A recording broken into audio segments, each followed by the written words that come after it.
Well, here it is. Get the whole thing in here. Here it is. This is the Republican tax bill. All 1,100 pages of it. And if you're rich, there is very, very, very good news in these pages of this bill for you.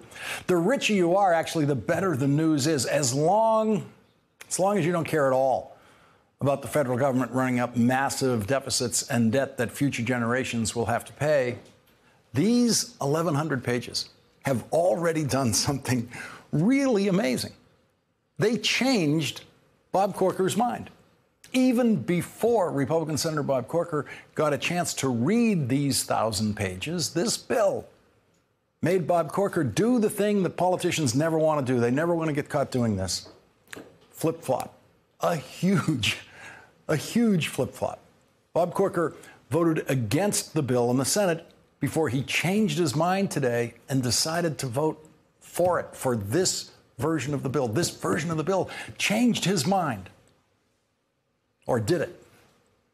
It was a pretty stunning announcement. A senator changing his mind, a complete reversal. What Bob Corker really announced today, though, is that he is not retiring from politics after all. Senator Corker had already announced that he will not run for re-election in the Senate next year. But today he announced, in effect, that he continues to have hopes of reaching higher office, like maybe Secretary of State, and definitely has hopes of reaching the presidency. He didn't put it in exactly those words. Instead, he issued a written statement. And that's what senators do when they don't want to leave embarrassing video evidence of them flip-flopping. That's why, instead of saying this in his own voice in front of cameras, Senator Corker said this in a written statement. I have decided to support the tax reform package we will vote on next week. Senator Corker decided that only after the tax reform package that he voted against in the Senate became even more favorable to the rich. The top income tax rate on incomes over $500,000 is now lower in this bill than what the bill Senator Corker decided to vote against, the original bill. So Bob Corker changed his mind about the tax bill after the tax bill made sure that the rich get even richer. Senator Corker has been against this tax legislation until now because it will add at least $1 trillion to the deficit. And here's what Bob Corker promised about that just 2.5 months ago. If it looks like to me, Chuck, we're adding 1 penny to the deficit, I am not going to be for it, okay? I'm sorry. It is the greatest threat to our nation, the greatest threat to our nation. The greatest threat to our nation. 1 penny. And today, Senator Corker has decided to vote for the greatest threat to our nation. And it doesn't add 1 penny to the deficit. It adds 100 trillion pennies to the deficit.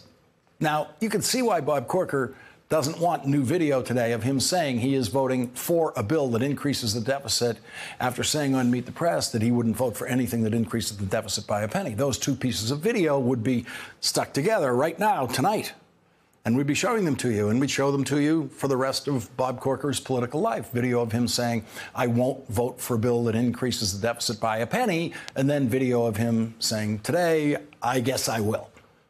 And so there is no video of Bob Corker proudly owning the decision that he made today. The only thing that could prevent Bob Corker from being consistent is ambition. For politicians, ambition always trumps consistency.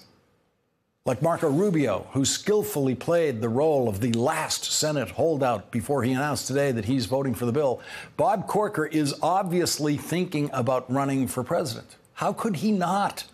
The current Republican president could not be more unpopular, and Donald Trump might exhaust Republican voters to the point that they are desperate for an alternative when the Trump re-election campaign starts up. If he's going to be president, Bob Corker definitely has to be ready to run in 2024, when the Trump era will definitely be over. But he also has to be ready to run in 2020 if Donald Trump by then is so weak a candidate that Republicans need someone else.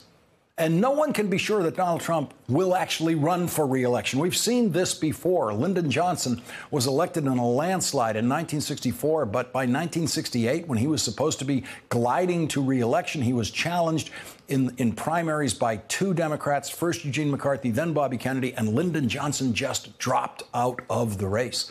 Lyndon Johnson was a far more powerful and effective and calculating politician than Donald Trump, and far more determined. And he dropped out of his own re-election campaign. Donald Trump deciding not to run for re-election for a bunch of reasons is not out of the question. And so Bob Corker has to be ready. And Bob Corker or Marco Rubio or any Republican seriously trying to win a Republican nomination for president knows that he can't be the guy who voted against tax cuts. There's something else Bob Corker might want. It's the job first held by Thomas Jefferson and now held by Rex Tillerson. Like every chairman of the Foreign Relations Committee in the Senate before him, Bob Corker would like to be Secretary of State. And with Donald Trump in public conflict with his Secretary of State over just how eager we should be for nuclear war with North Korea, as well as other subjects, Bob Corker knows what everyone else in the world knows, that Rex Tillerson could be out the door any day. Donald Trump could need a new Secretary of State any day, tomorrow, next month. And by now, Bob Corker has observed that Donald Trump forgets the insult game. He forgets what he has said when he insults people like Ted Cruz or Little Marco, as he called him. He also seems to forget the insults that Marco Rubio and others like Ted Cruz and Bob Corker have visited upon Donald Trump. But Bob Corker seems right to calculate that Donald Trump would not ever get over Bob Corker not voting for what Donald Trump calls a monumental tax cut bill. Donald Trump is one of the rich people who will get richer because of this legislation if it is passed. Everyone in the Trump family will get richer, but don't expect Donald Trump to admit that anytime soon. Tax reform will protect low-income and middle-income households, not the wealthy and well-connected. I'm doing the right thing, and it's not good for me, believe me. No, I don't benefit. I don't benefit. You don't think more people benefit? In fact, very, very strongly, as you see, I think there's very little benefit for people of wealth. In all fairness, this is going to cost me a fortune, this thing. Believe me. This is not good for me.